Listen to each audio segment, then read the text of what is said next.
and all good things in between. What is up, everyone? Matt here. Happy Friday. Hope you're having a good one. Hope you're staying safe, staying calm, enjoying the little bit of summer that we've got left. I know I'm trying to get out as much as I can. All right, what have we got this week? So there's a new group over on AppSheetInsider.com where you can share your header bars. I'm going to share and talk about that. Not much in the sense of AppSheet news this week other than some things that I've learned. Towards the end, I'm going to do a Patreon deep dive into how you can create a PDF with nested child records. That should be pretty fun. And of course, if you got any burning questions for what you're working on right now, put them in the chat at the end of the live stream. I'll go over them. All right, everyone, thanks for joining me. I do appreciate it. If you're new here, click the like, subscribe, all that good stuff, right? Let's get to it. Check the mic and make sure it sound right, boys.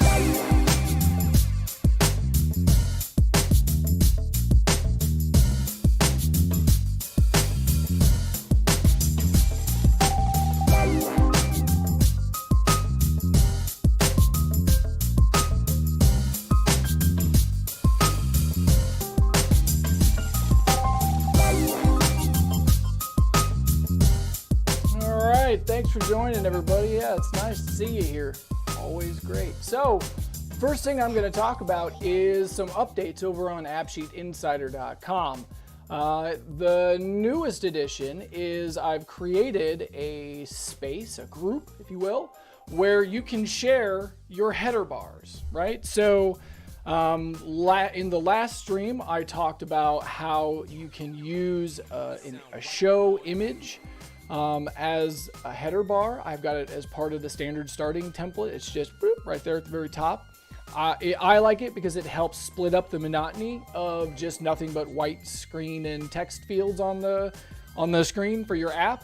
And to help make this easier, because really, the images that you use for those header bars, they really kind of got to be small, like in the sense of like what you see over here for these, right? You see how big this image is? It's like really, really, really narrow. It's really short, right? And so those are the types of things that you need to keep in mind whenever you're using a header bar, because a lot of times you'll find an image online and you'll go to use it, and what happens is it throws like an inch of space above and below. And so instead of being this nice, compact, neat little thing, now you've got this giant thing of white space. So there's certain images that I myself have found, some other people have found, and so why not create a space where we can share all of these with each other so that we don't have to do the looking anymore, you know what I mean? That's what I've done on AppSheetInsider.com for the helpful header bars and dividers. If you head on over there, it's a freely available group to everybody. And the idea is you can just drop in any of the header bars that you found that you use. Graham came in here and like 4 days ago, he dropped a boatload of these things. So he has the right idea. What he does is he goes to Canva or some other type of, really easy image generator thing. And you can make all kinds of images over there, and you can specify how big is the image. So I can say, cool, make it 50 pixels tall. Do you know what I mean? And they're like, whoop, super small. And then you can make that image whatever you want. He's done that already, and he's uploaded a whole bunch of these. Some of these are like, I really like this one with the little curly things around the related records. That's pretty fun. But so like, there's a whole bunch of these over here. Feel free to come over and check them out. Graham's uploaded a boatload. Like, I really like this one. It's so small, so simple, super nice. So head on over there. You can check out any of the other images that have been uploaded. I've added some into the mix. And if you have any that you use, throw them in. I mean, why not? If we're finding all of these things and we're using them, why not do it for everything? You know what I mean? All right, that's that first part. The next thing that I want to talk about, I really don't have much for updates this time, right? But the other thing that I want to talk about is next week. It's an upcoming tool that I have coming out for AppSheet Insider. I call it the 3 Amigo image combo. And the idea behind this is I want to find a way to make it easier for my users to upload images. So there's 2 ways you can do it, right? You can upload an image, which means I have to provide them an upload, an image column space. Or I could drop a URL to an image that's hosted online somewhere, right? So those are the two primary ways that a user could drop an image into a record. And so to make that easier, I've come up with what I call the 3Amigo image combo. And it's basically 3 columns that you include inside your tables: a display column, an upload column, and a text column where you can drop the URL. And the idea is that you use these 3 for the one image space. But now you can understand, if there's 3 columns involved for one thing that I'm trying to see, there's obviously a whole lot that has to happen there, right? There's some show if formulas that got to happen. There's obviously some kind of formula for the display thing. And so trying to manage all of that, right? And they're all hyper specific for the column names that you use. That's where this 3Amigo image combo comes in. The idea is, so if I just show you here, I've got these columns here. So I create these columns inside whatever table that I want. And then I can go over to this tool and I can drop the names of these columns inside the tool. And what it does is it gives me all of this stuff over here, all of the show if formulas that I need that are specific, that say, if I've put something in the upload, do this, if not, do that, whatever. All of that is right there. And the individual display column itself, that formula is the thing where it's like, okay, did they upload something? Then use the upload image. Did they use a URL? Then grab the URL. Otherwise, do some kind of fallback. All of that sort of formula and all of that is all done inside this 3Amigo image combo tool. If you're a Patreon supporter of mine, you already have this. It's inside the Patreon folder. There's a thing over there, I think it's called Tools. I think I put it in there. It's like the only one in there. That's what this is. It's a fantastic little thing. It makes implementing this 3Amigo image combo super, super easy. Because all I got to do, if I just show you here, so I have it here, and so I can come in here and I can say, I'm doing the locations table. And then I just start dropping things in. So like I say, this is my display column name. This is my upload column name. This is my URL column name. And then I can pick, well, what do I want to do for a fallback? Do I want something that's going to just be a basic placeholder, image from a value, or like a specific image if I want, or something from column data? Like maybe I want to take this location name, and I want to, whatever they enter into the location name, I want to use that to look up some kind of random image, right?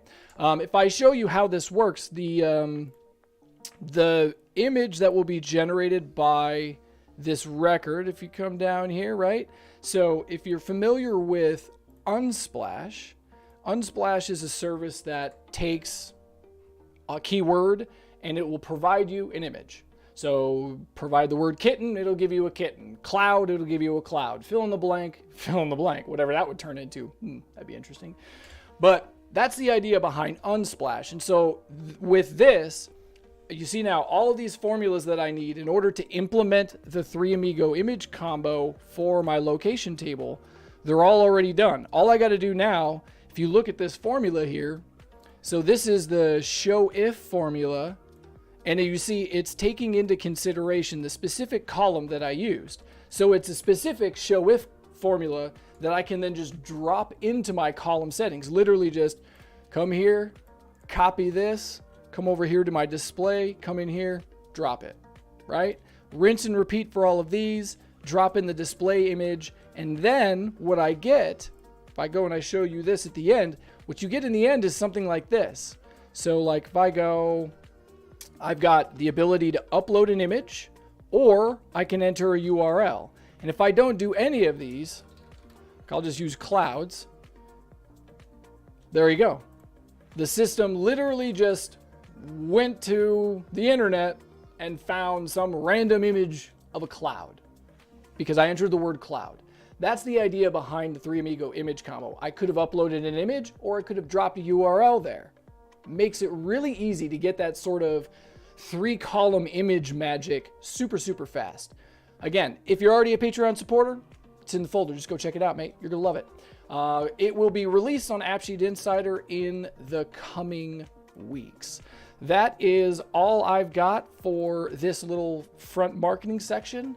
Let's move on to some of the comments. There's been some good stuff in the YouTube comments this week.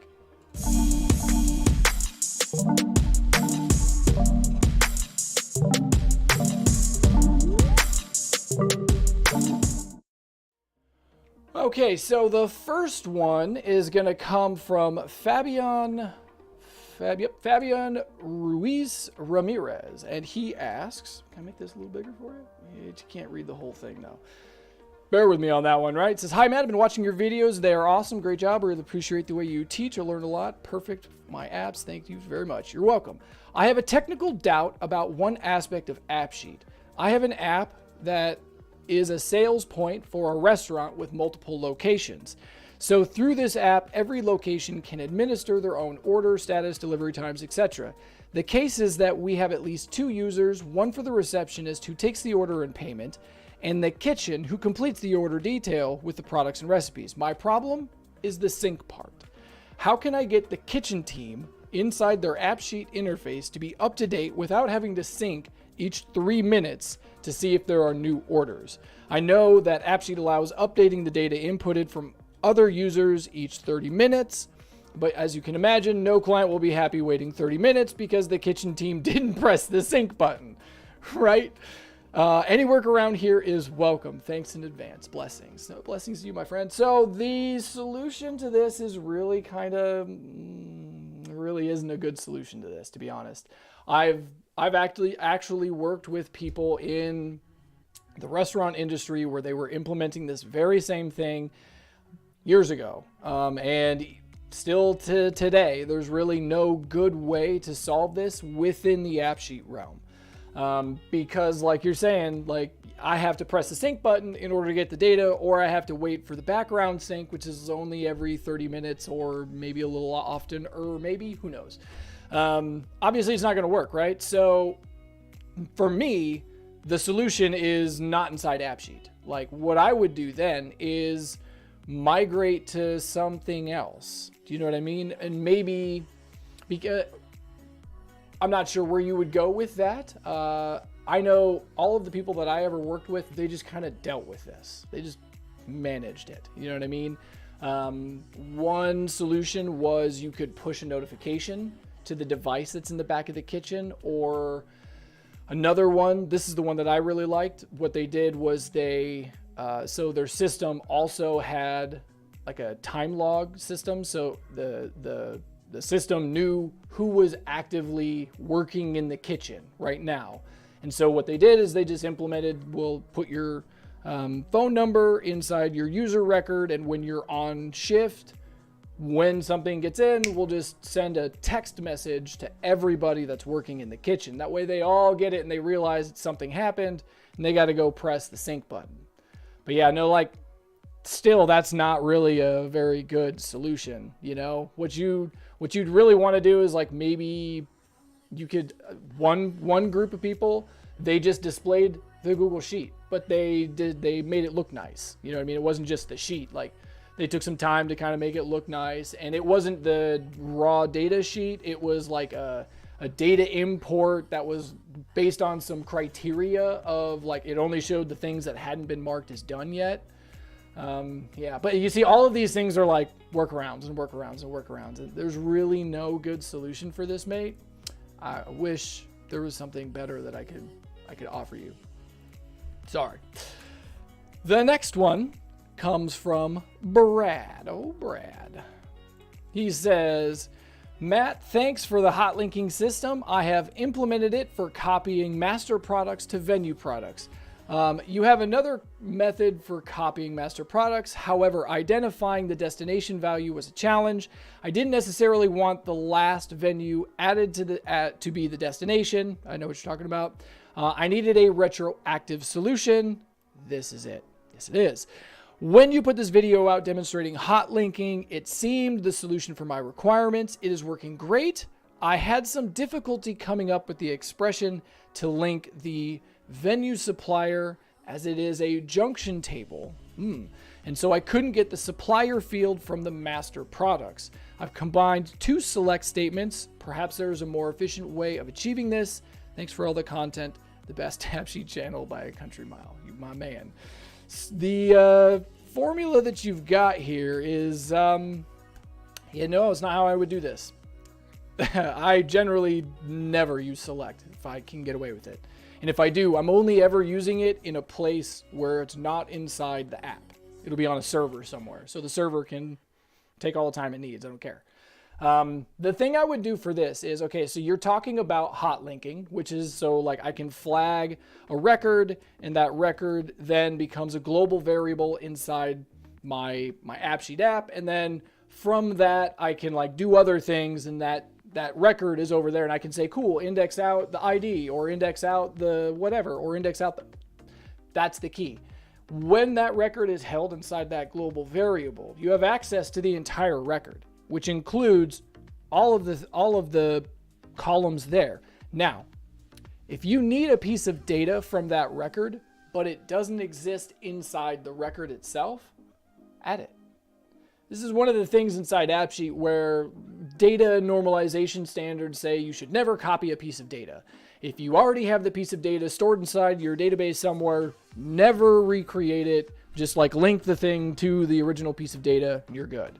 Sometimes in AppSheet, it's necessary to stray away from that and because of the technical limitations of the AppSheet platform.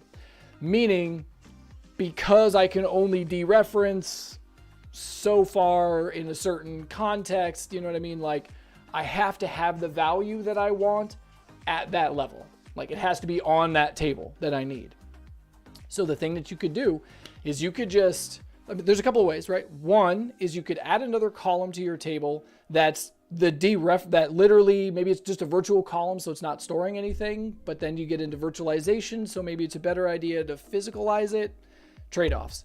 But the idea would be just store the, I'm assuming you're dereferencing something from like, this record is reference connected to this, and this has the piece of data that I need. And you can't get that as a global variable like that. Fair enough. What you do then is you could either just add that piece of data that you need onto the layer, or just like what I did in the shopping cart app, where you've got one global variable that is the building order, and then you've got another global variable that is, these are the order details that belong to that, right? And then there's another one that is, these are the products that have been added. So I think I did the products one. Maybe I combined that with the order details. But you get what I'm saying. I've got 2, and the second one is based on the first one. It's literally saying, cool, show for me all of the child records where the child's parent is the thing inside that global slice. So then with that, I only have to mark the parent, and with that, I get all of the child records too. So you could do something like that where just make another slice that's looking at your destination slice that says, cool, show me all of the records that match that destination. Or the one record that matches that destination and the thing that, you know what I mean? Like, just make another slice for the secondary global variable that you need. That's probably the easiest way to go about that. Because it's all dynamic. There's no columns that are causing virtualization problems. You're not duplicating data. You know what I mean? Like, that just seems like that's the smoother of all of them. Let me know if you have any difficulties. The next one that I'm going to talk about is from Davide Bolognesi, and he says, hello, Matt. What does the expression mean when creating the user slice for the enhanced dashboard thing? Yeah, that one's a little weird. Sometimes I do stuff like this inside my sample apps to make things work while it's in a sample mode, right? What I mean by that, when you, as a person who just found out that I've got this sample app available, you click on the link and then you go to that website. When you first land on that website and you're trying to use the app, that app isn't in like an actual status. Like, you're not actually logged in. It's not using your user record. Like, you get what I mean? There's just some fiddly bits, some technical mechanics that don't work when you're doing that preview page. And so to make some of that stuff work, or at least a facsimile of it working, I include things like this, where I say, if testing equals false, do the user email equals email. Otherwise, do this little bit right here where I'm saying hard code this to the sample user record. The reason being, in that record where it's got the ID sample user, I've got stuff inside there that I'm using for the temporary display. I completely forgot to include this inside that app, but like what you really need to do is when you get this, you really need to like just use that part, like totally get rid of everything else and just leave that for the regular current user version of what it's supposed to be. I'm going to go back in here and I'm going to there's ways you can put comments inside your formulas. So I'm going to put some comments inside this formula that tells you, hey, this is just here because it's in a temporary status that's displaying for people to see it. So it has to be a little weird. When you actually use it, you need to do this.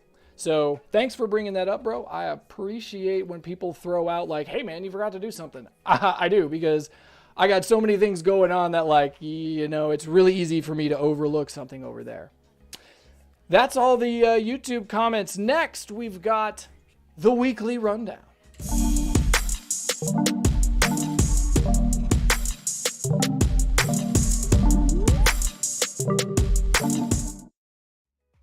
All right, so this week, not that much, to be honest with you. In regards to the actual releases that were done by AppSheet, there was really only kind of one this week.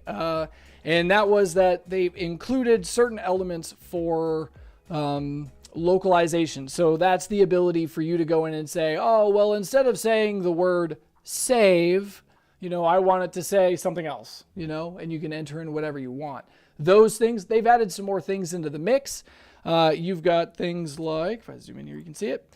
You've got things like add a new option by typing, cancel selection, close, enable edits, expand, open, reset dashboard, return to split view, and select items. And okay, the desktop UI string previous has been changed to prev, which is already inside your localization list. That's really kind of all the things that happened for the official releases of AppSheet this week. The other thing is really just kind of some stuff that I learned about the AppSheet platform. I'm going to keep kind of including this because there's certain times where it's like, I didn't know that. Oh, that's really interesting. That's really good to know. Some of this. So what did I learn this week? I've learned that Apple devices, they don't like MKV files. Doesn't matter if you put that on YouTube or if it's somewhere else, if it's in like another cloud hosting service that allows you to play movies, it doesn't matter. If the original video file was an MKV, Apple just screams. It doesn't like it. It just shows black screen. So you can't use MKVs with Apple products, period, I guess. Okay, good to know. The other thing, this is the one that was like, what? I had no idea. Find and split are case sensitive. I had no idea that this was a thing. I had always been, since the beginning, we'd always been told that AppSheet is not case sensitive, like across the board everywhere. Evidently, there's a couple of these where they are. There's a post that I made where I kind of talked about this because when I found it, I was like, yo, evidently it's always been this way. Who knew? But find and split are case sensitive. The thing that I was doing that helped me realize this was I was trying to help somebody solve a problem in the community where they needed to count how many times a word appeared inside of a text column, right? So I'm like, yeah, you should be able to just split that based on the word that you're looking for and then count how many items are in the list minus one, because it's going to split your one thing into two when it finds the one word. So back to the one, and it should work. But it didn't. It kept giving me really weird numbers. And then that's when I realized, it's paying attention to the capital S that I have at the beginning of my string. It's capturing all the capital S ones. So just so you know, if you're doing a split or if you're doing a find, right, it's case specific. And so if you ever run into the scenario where you're unsure about what's going to be happening with the cases and you need something to work all of the time, simple solution: wrap everything in upper. That's it. Or lower if you want, who cares? The idea being, I'm just going to turn everything into uppercase. So then there we go. It's going to work no matter what across the board. Those are the things that I learned in AppSheet this week, and that's all I got for the weekly rundown. The next section, this is where we're going to dive into some stuff. Patreon questions.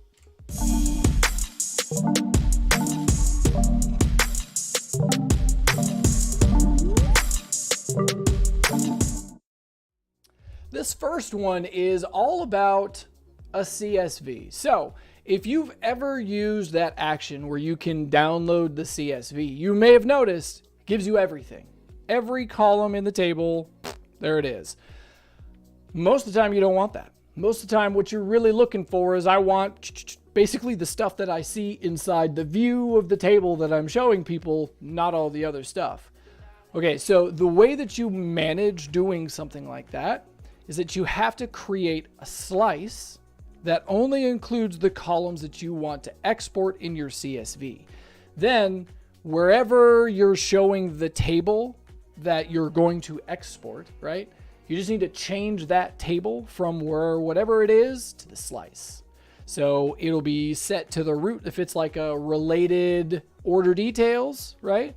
Then what I would do is I would create a slice of my order detail table, include only the columns that I want for export, and then change the table for my related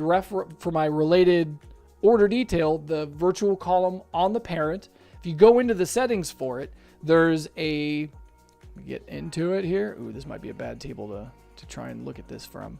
Yeah, this doesn't have any references in it. That's not the one to look at. Here we go. We'll go to the shopping cart one.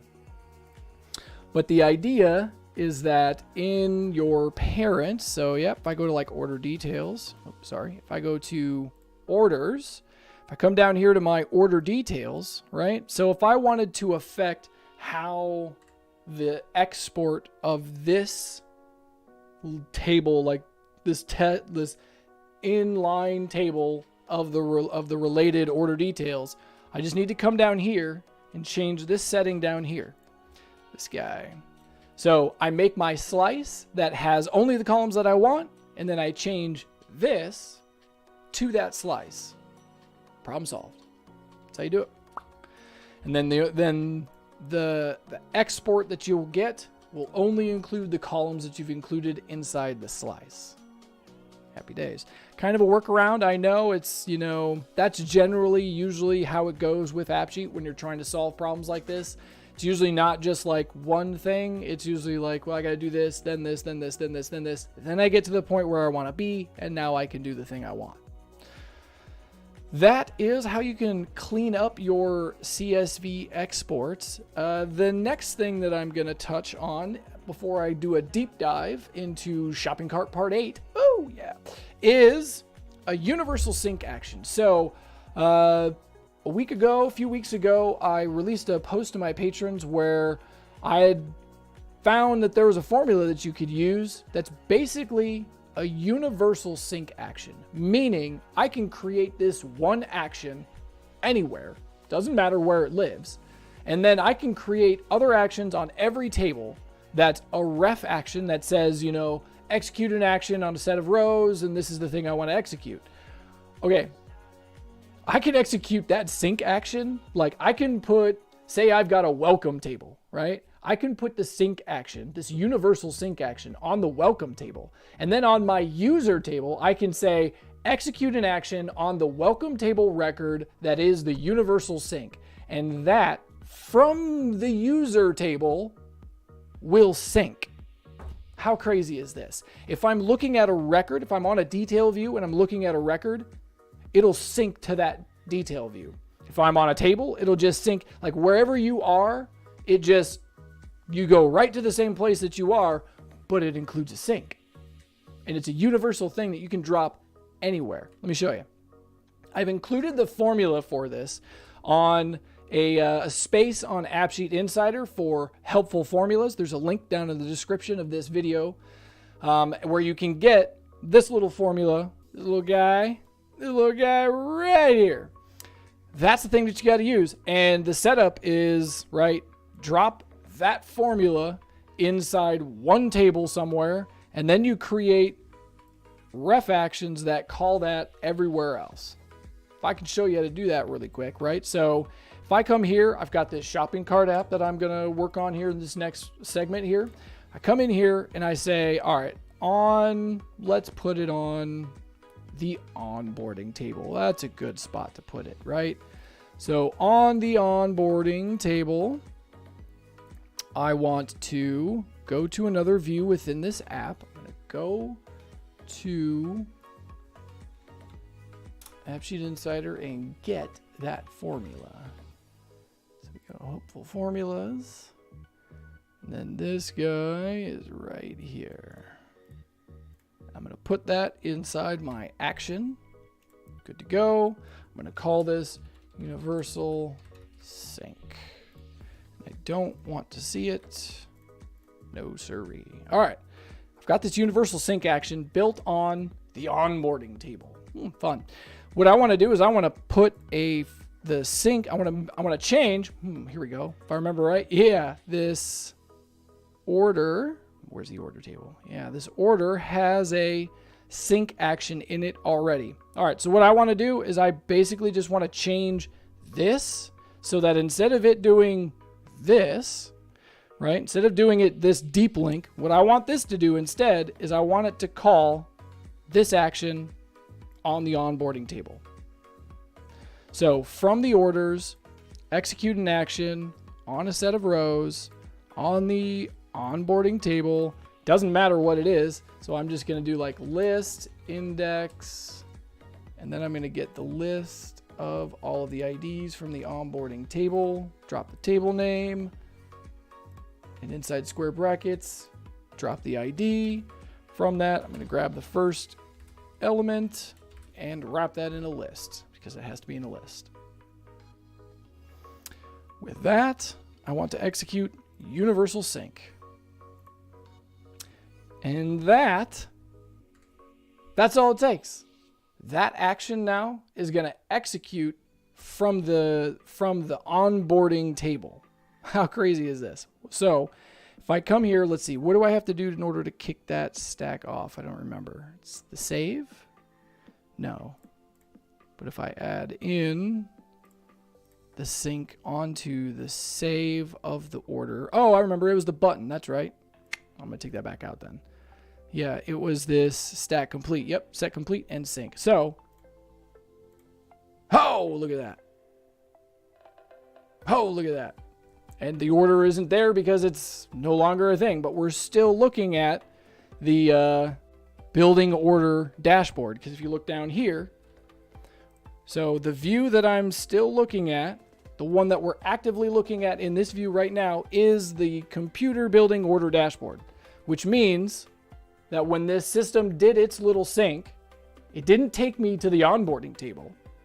It left me here where I am, looking at the thing that I was looking at.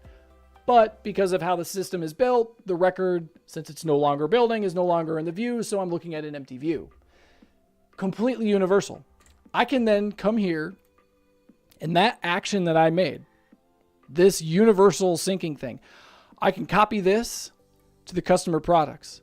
I can copy this to the customers. I can copy this to the order details. I can copy this to the products.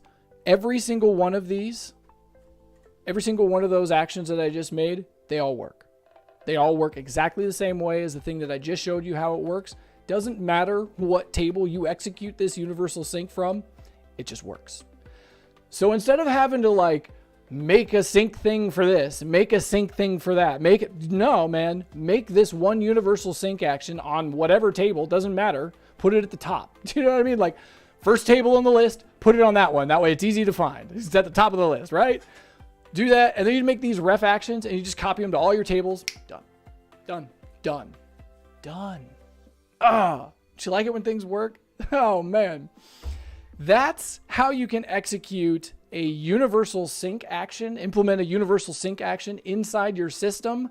Check out the formula on AppSheet Insider. The next thing that I'm going to do is I'm going to move into, there was another question that was asked by Jared, I believe.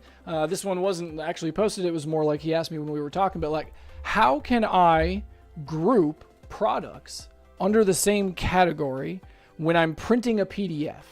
So I've got an order. The order has various different products. The products belong to a category. How can I print a PDF of the order with all the products that the person ordered, but I want to like category 1 and then all category 1 products, category 2 and then all category 2 products. How do you do that? It's a little convoluted. There's a little workaround. You got to kind of change the way you're thinking about things a little bit, but it's relatively straightforward.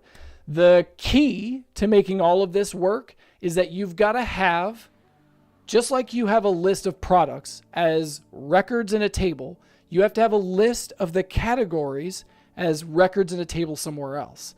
This gives you the ability to, when you're creating the PDF, the actual file, you can tell the system to loop through things. Loop is kind of a wrong word to use here, but inside a PDF template, right, you have the ability to begin a start expression. And that's essentially like a little nested loop type thing that happens where it says, all right, for each of these records, print the row, and then print another one, and then print another one, and then print another one. You can nest those things. So I can say, cool, for all of the products, give me a list of all of the categories. Now, print for me all of the categories. And then when I'm inside the category, now print for me all of the products for this category. Sounds a little crazy, right? This is where you get into, you've probably encountered this row before. This is where you can use this row -1, this row -2, this row -3, this row, the idea being I'm printing the order, which is the main sheet of paper that we're printing, right? And then from that, then I'm going to start a table. And this table is going to have a whole bunch of rows inside it. All right. The original context is the order table. The first thing that we enter is the categories. So now the context has changed to the category table. So now then if I needed to get information from the order, right? So I'm in this categories context. So then I can use this row -1 to say, cool, I'm here, go -1 layer and get data from that. If I'm 2 layers down, I can say this row -2, and that'll take me from here past the first one back to the original layer. Craziness that you can get. And with this sort of nested thing that you can include inside templates, you can get really, really deep. So the rest of this video, I'm going to deep dive into how you can set that sort of thing up. I'm going to use the shopping cart app. This is going to be part 8 about how to print your order to a PDF. Let's get to it. So I'm here with my app. I've got all these sync actions I just added into the mix that I got to clean up at some point. But so what am I trying to do? So I have my orders, go to my orders, and like what I'm really trying to say is I want to print one of these, right? So I've got all these products and I want to print them. Let's do a new order where I can get a whole bunch of stuff inside it. So like I want to add in a whole bunch of items for product for category 1. Just bear with me while I populate this really quick. Then I'll go back here. I want to add in some category 2. 15, 20. And I want some category 3. That way we get at least one of everything. There. All right. So now I've got all these products. So I see I didn't affect the view of this at all, which is stupid. Yeah, this needs to be grouped by the category if it has it. Oh yeah, see, that's why I didn't do it, because I don't have the category as a thing. All right, well, then let's add it. Let's add that into the mix. So I'm gonna go open up my data source because I need to get to the columns.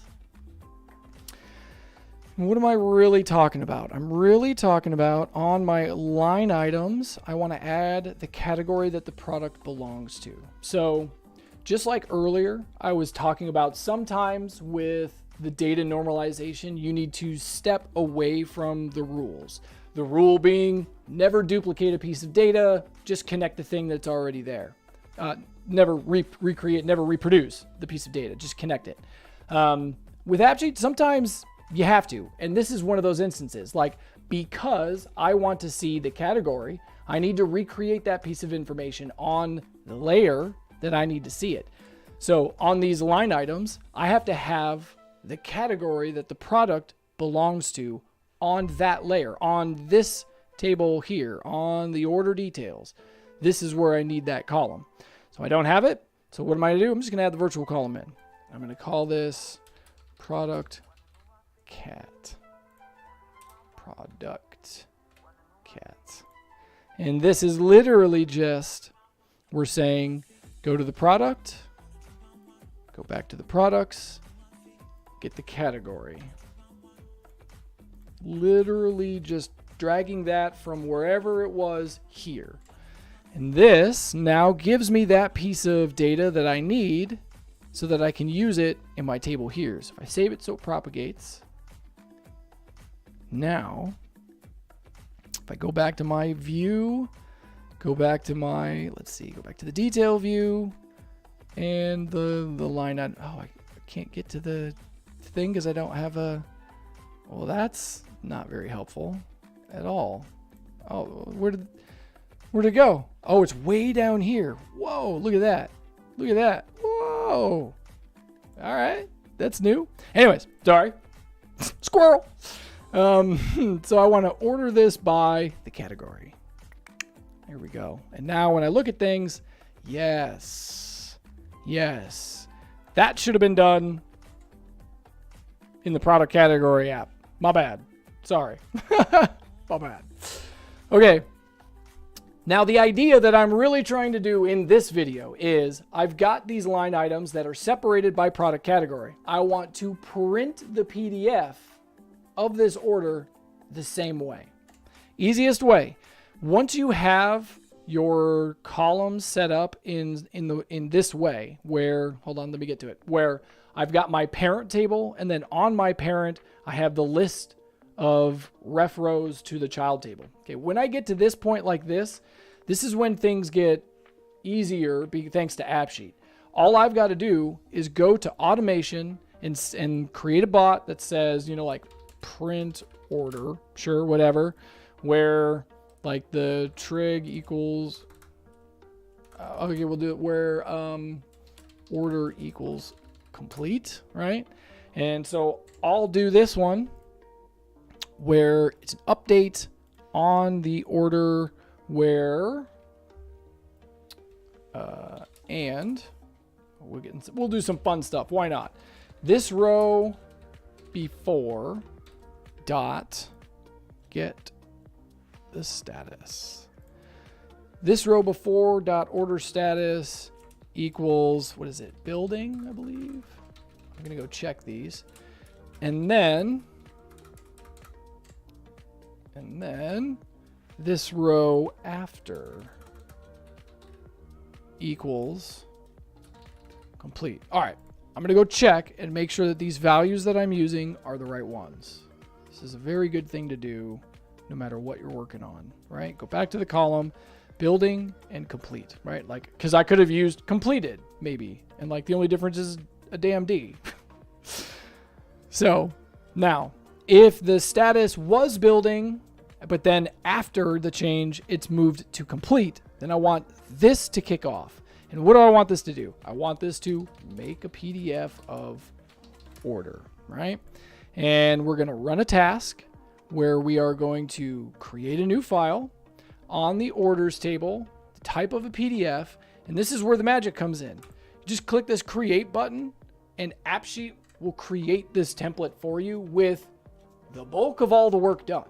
All you've got to do now is there's a view button here, right? Now that the template's created, click the view button. It'll take you to that template that it just made. So like, here you go. this is the majority of the stuff that you need. It's just a matter of cleaning this up, right? Specifically, what I'm really looking for is this part down here. So this gives me the start of what I want to work with, right?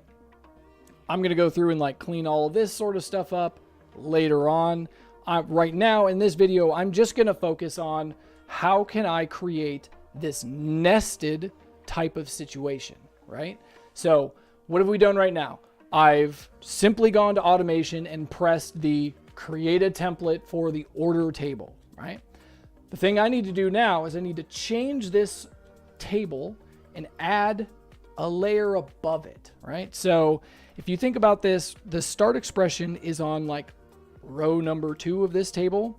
And so this is like row number 1. What I really want to do is I want to put, like this has got a label right here. I want to change that label to the category that this thing belongs to. That way I've got a nice header and then a little table of products, and then a header and then a separate table of products.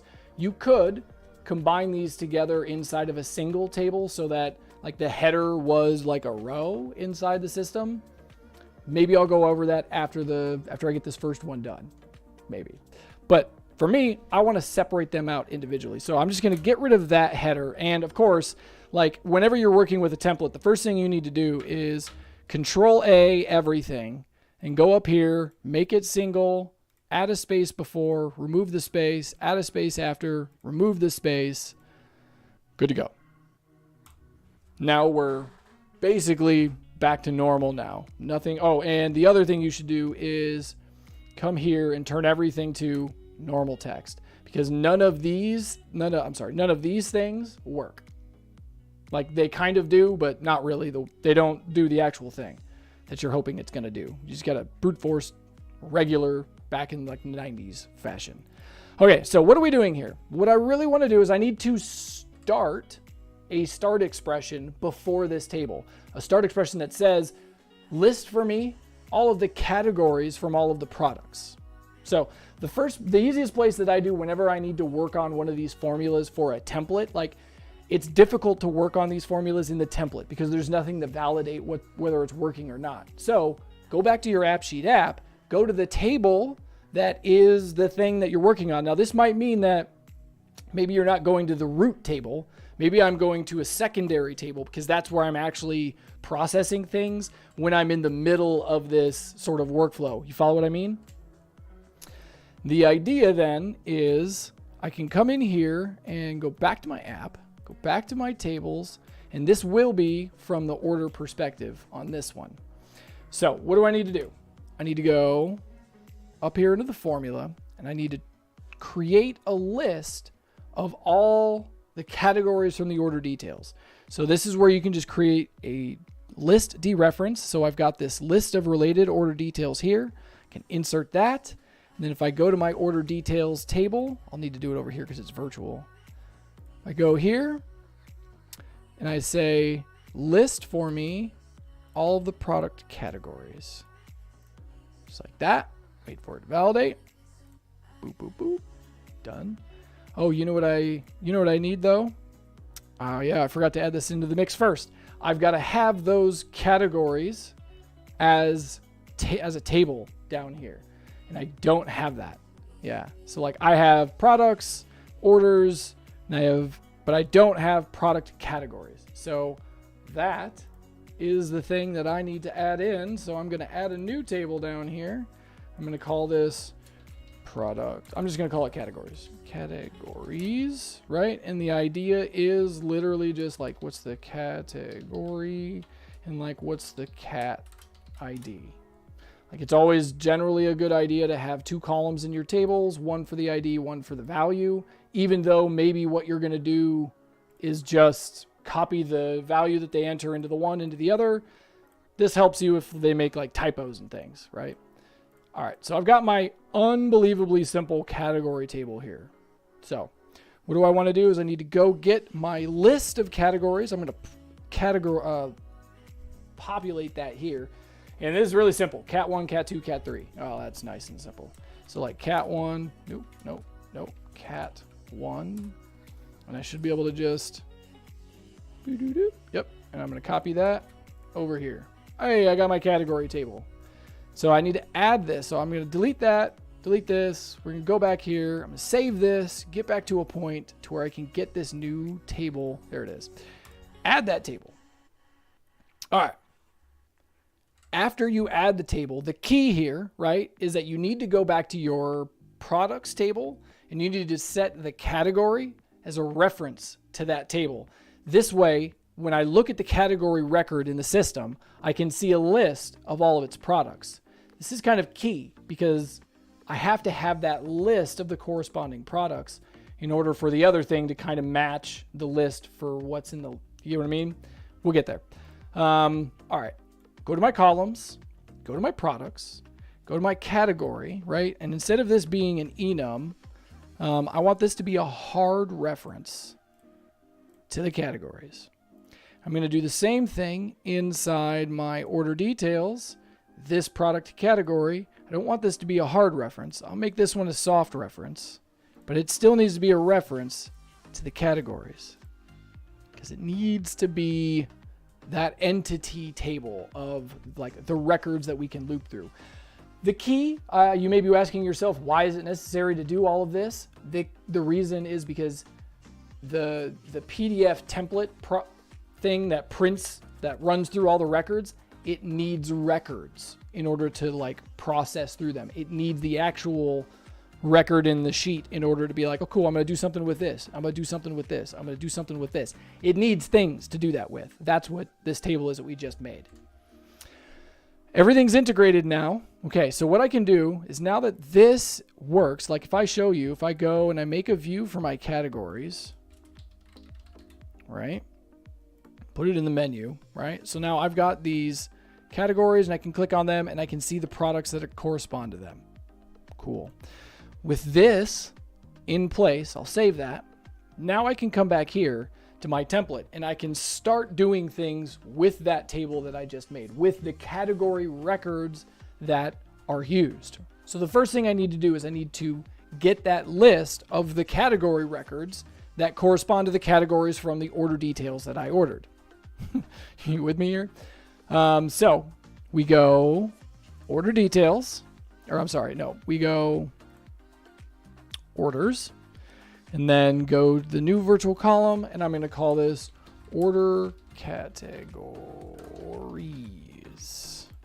And I'm just going to do this list dereference from, where's it at? Related order details to give me the order detail product category, which is now an enum base type reference.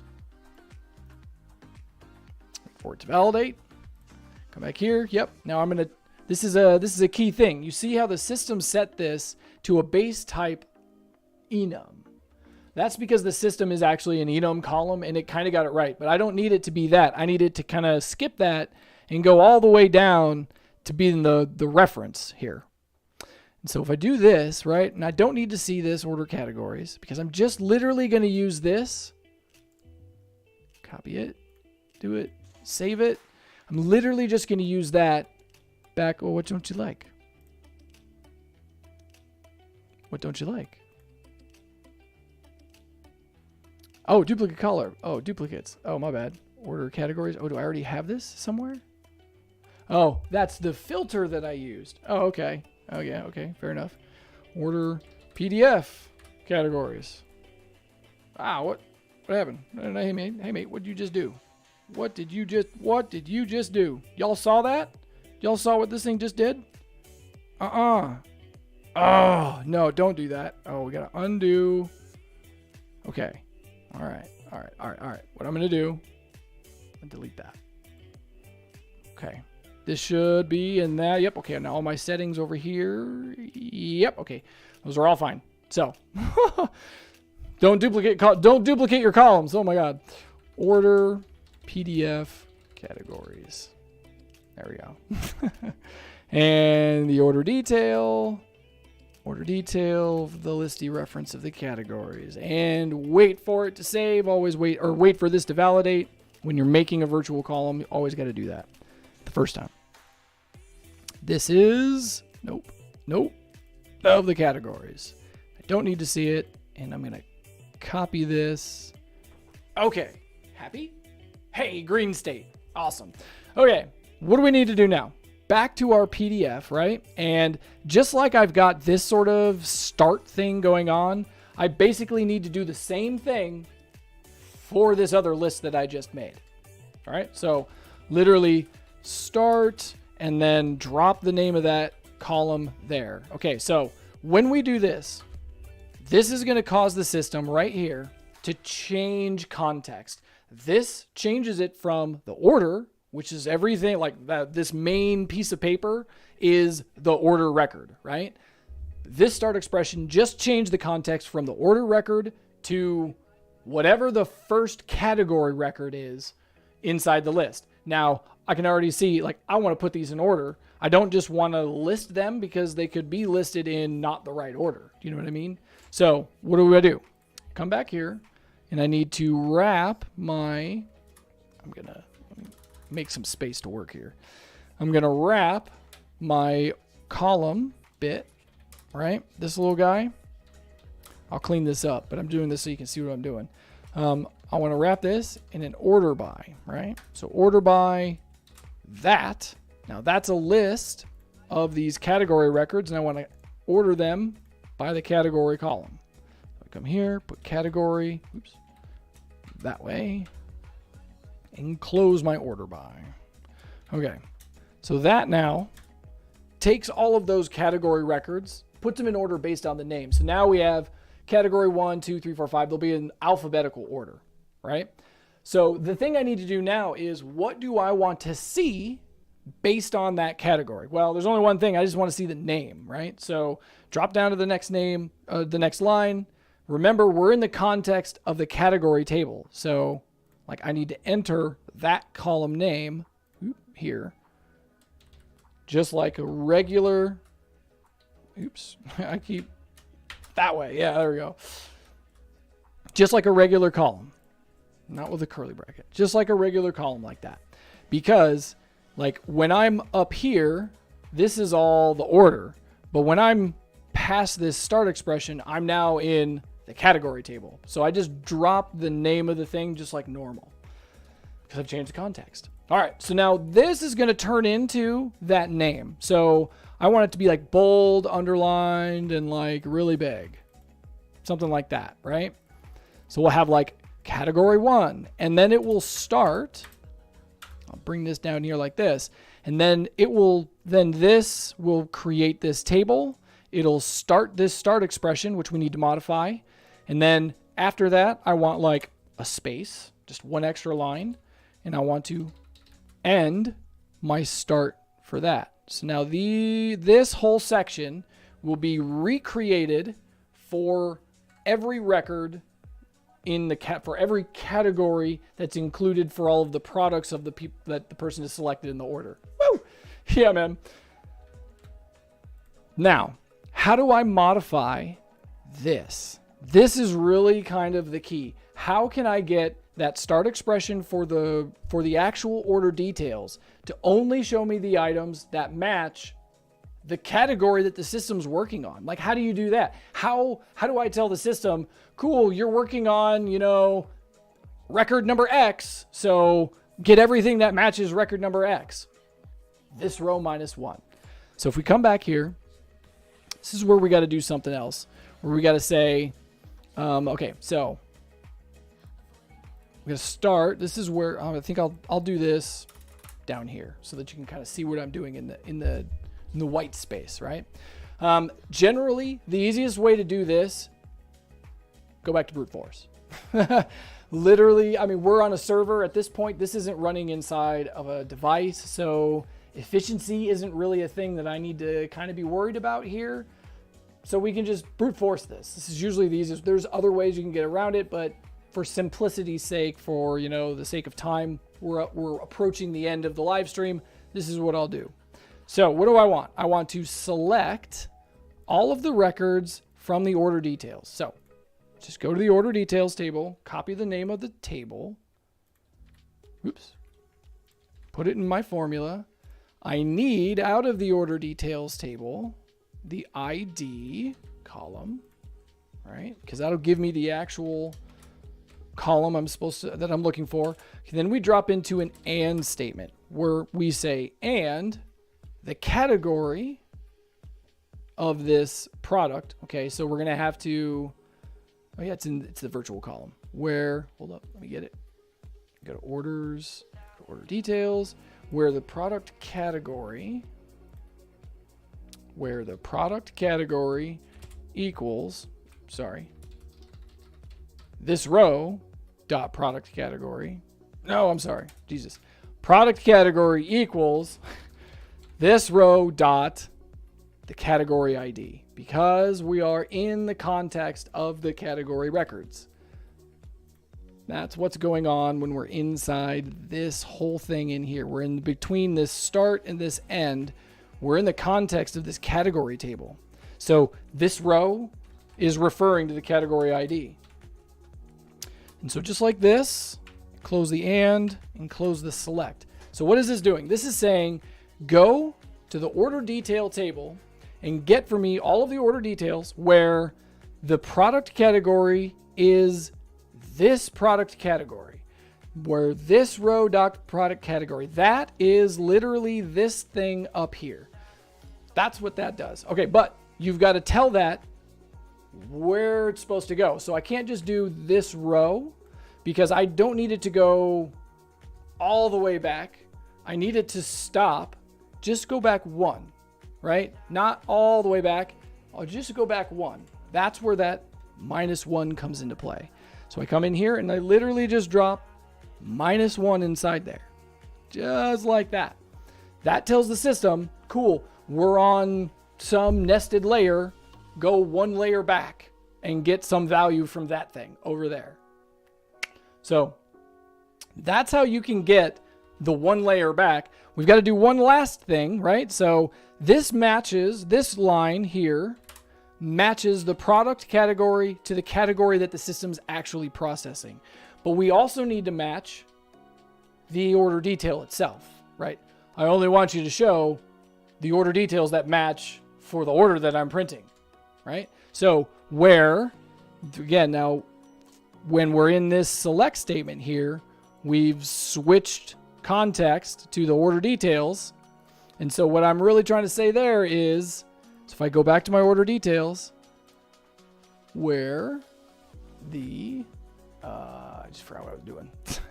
Oh yeah, the order, where the order link, here we go, grab the order link.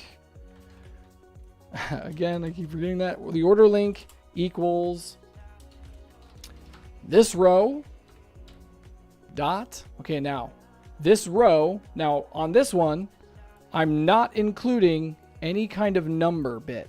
This one is literally just going to be this row by itself.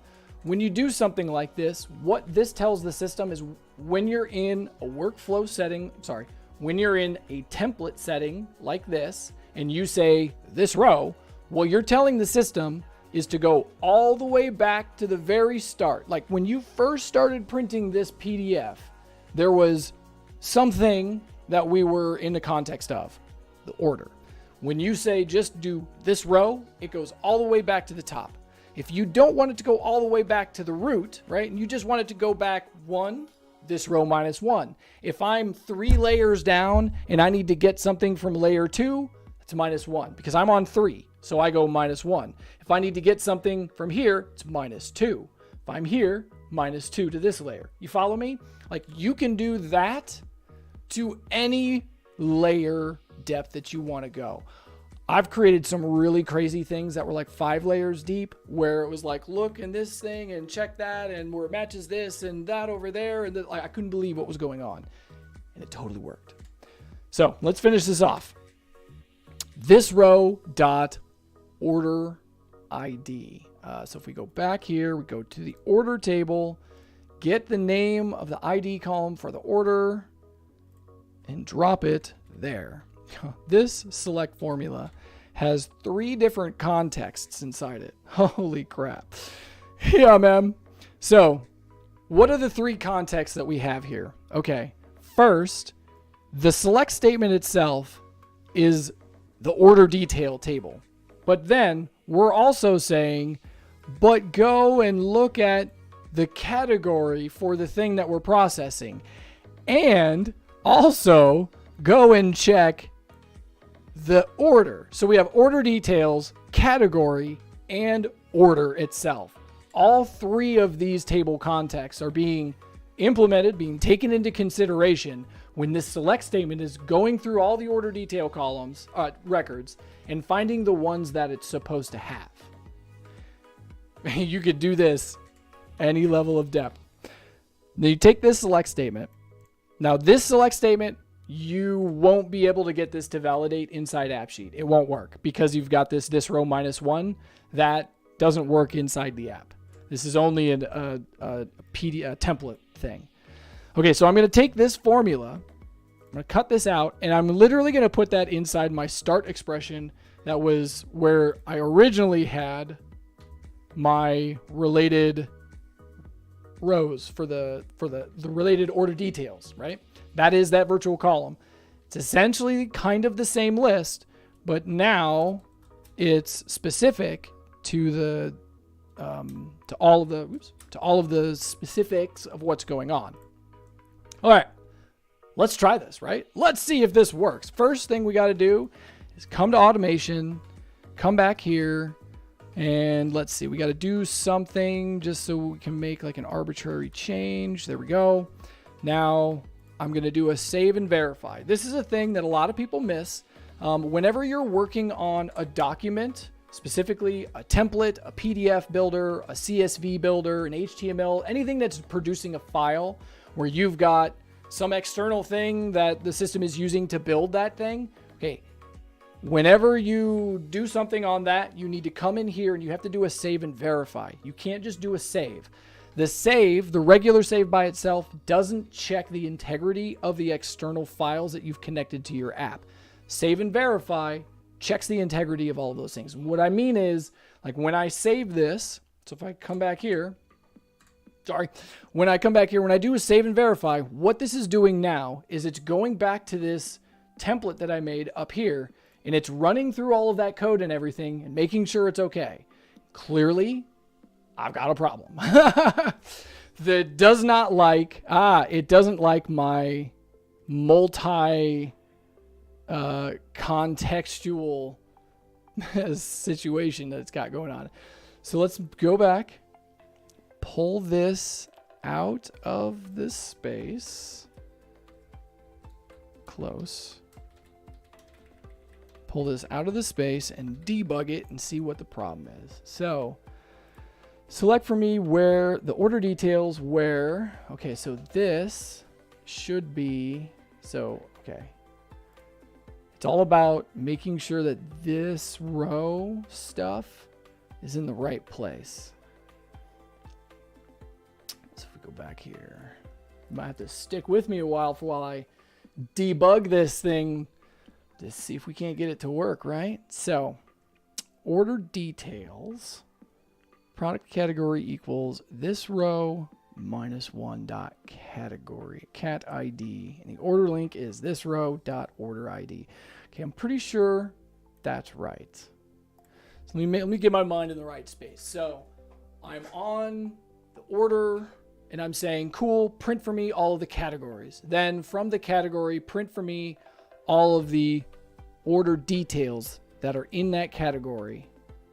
Yeah, so select order details where the order detail category equals this row -1. Did I spell something wrong?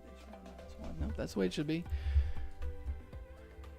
Okay, let's see. What is the specific? So, can't find order link. Unable to find order detail customer product. Order detail customer product. Okay. So it was, okay. So that's a derivative of the original select not working because it doesn't have any records, so it doesn't know what what table it's supposed to be in. So that kind of makes sense. The order link is it cannot find order link. Maybe I just have the wrong column. So yeah, no, order link. Okay, how about this? I'm going to change this to where instead of matching that, what if I try and say where this order detail ID,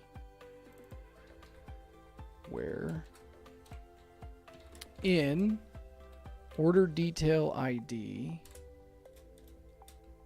this row dot, and then instead of the order ID, I say order details. Like, is it in this related list of stuff? Is it in that? So we got the and we have the select. Okay. Seems to be working. All right. Let's try this back up here.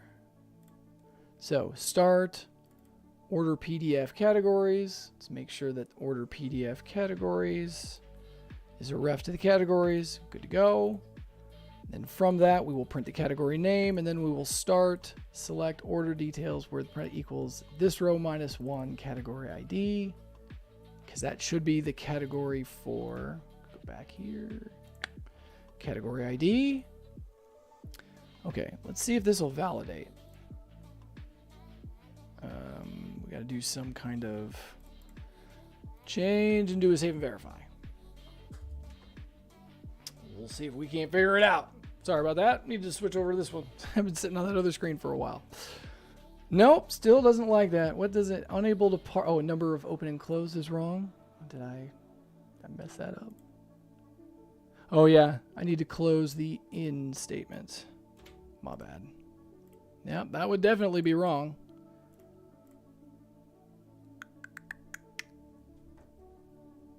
Let's see if that worked. Nope, still doesn't like it. Can't find product category. Can't find the link. Wow. This is just frustrating, isn't it? Do you hate it when things don't work and you're live streaming in front of everybody? Like, this should be the thing that you're trying to do. All right, let's try this. Let's get rid of this middle part and let's just say, I have to throw a secondary statement inside there just so the and will work. Let's see if I get rid of that middle thing, let's see if this will work. This is often the way that I will go about debugging a problem that I'm having is, well, start removing all of the extra bits. Start doing things one at a time. Yeah, see, even when I got back to just doing the root thing by itself, this should have worked. This didn't work. So let's go back and check the documentation. This row. Yeah. Okay, here we go. This row minus 2.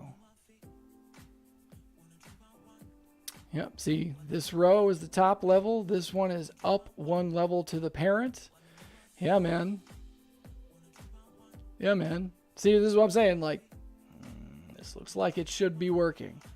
Because this row dot whatever takes me all the way back to the top level. So from order details, this row dot related order details should get me all the way back to the root category. And it should work. Yet it's not. You know what I'm going to try first? Let's delete the table and see, does this even work? Like, will that even work? Will it even print all of the different categories that I've selected? Like, I guess that's part 1. Okay, so it likes that. Okay. So it is literally this select statement. There is some freaking weirdness with it somewhere that it doesn't like. Okay, well, let's just try and get rid of all the weird crap that I threw in. Be like, all right, so close the in statement, do this. Okay, that should work. We're in order detail, this row dot related order details. Okay, that should work. If that doesn't work, there's something else going on. Because that is like the basic of the basic of the basic of the basics. If that doesn't work, there's a serious problem somewhere. Ah! What don't you like? What is the problem? All right, y'all. Well, I have no idea why that's not working. That should be working. Chances are this is just a pressure problem, right? My brain is not thinking at 100% because you're looking at me right now and I'm trying to solve it. I'm under the gun, I'm under pressure, and so my brain's going, we're not giving you the answer, mate. You're going to look like an ass. Ha ha ha. And so I don't know what's wrong. Oh my God, that should work.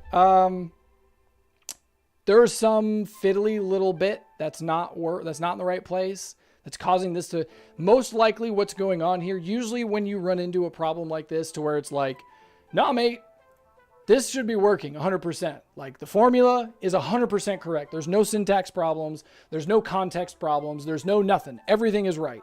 Okay, the problem is not that. The problem is something else somewhere got screwed up and the system isn't finding it. And it's not telling you that, hey, you're missing one of these little carrot things over here. Or, you know what I mean? Like there's some little thing somewhere that's not right that I'm missing, that as I'm sitting here talking about it, I'm trying to find it. It's like some little syntax thing somewhere that's not in the right place. But the system isn't finding it, so it's causing a problem. But it's not telling us that we're causing a problem. Welcome to AppSheet. So I guess I'm just going to end this here since literally all of this looks fine. This is going to be one of those things where it's like, I'm going to go away for 2 minutes. I'm going to go get a drink of water or whatever, decompress my mind from being on live stream. And I'm going to be like, I know what it was. That's what it was. Hoping that it would just kind of pop to me right now so I could get it in the live stream. You know what I mean? But clearly it's not happening. So anyways, that's all I got for this one. I see nobody's got any kind of questions or anything. All right, whatever. Hey, cool. Thanks for watching. It sucks that I wasn't able to figure this out. Figures, right? You know, that's the general way things go, isn't it? When you're like, oh, I got it. I've done it a million times. I've done it for other people. I've done it over there. I've done it. Now, when I'm trying to record myself doing it, now it doesn't work. Of course. All right. That's all I got for now. Thanks for watching, everybody. I appreciate it. Make sure you like, subscribe, do all that stuff. There's links in the description down below. If you have any questions, if you're a Patreon, do that. Let me know if you have any further questions about stuff. Obviously, I need to figure out the problem here, but any other questions about any of the other things that I did, let me know. All right, everybody. I'm out. Enjoy the rest of your weekend. See you in the community. Where's the ending one?